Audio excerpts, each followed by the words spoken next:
Welcome to Dear Anybody, letters written by my late father Jimmy Hodge. My name's Kevin, I'm his son, and I'm reading these letters every day as best I can to mark the 26 years since he wrote them, 1999, pre-millennium, and so he just thought it would be fun to record that year prior to the millennium, and we've got to the 29th of August 99.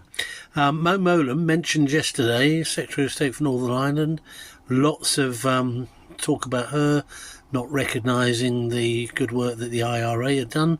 I suppose I don't fully blame her, but the fact that they were having a ceasefire was held in great importance, so she was getting a little bit of heat from that, and the fact that some youngsters were having to flee to the UK mainland because they were being threatened by the IRA.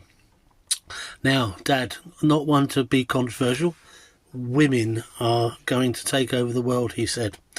We had the news that Mo Molam might get the job of defence boss. Good heavens.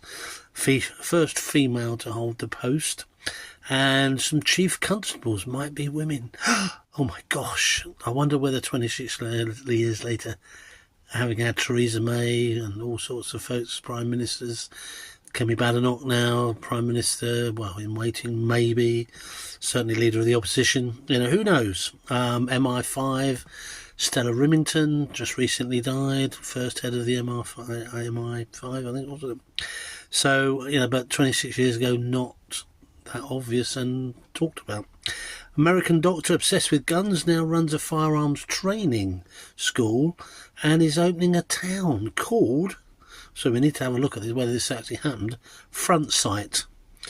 And Dad was just musing the fact that it was dedicated for gun users. So whatever happened to Front Sight? I wonder if it died a death, shot to death, or just, who knows? We'll have a look, we'll investigate. And for the first time in a very long time, Dad went and did some weekly shopping on a Sunday and was really quite struck by the number of sad people walking around who all looked like they shouldn't be there and didn't want to be there on a Sunday. So he was making the point about Sunday opening. And lastly, jury service in Houston. Man said, I can't do jury service. I'm going up into space that week. And apparently he was an astronaut who was flying out to space. And Dad said, why are Americans spacemen called astronauts? And Soviets are called cosmonauts. Answers in a postcard, please. Okay, well, there you go.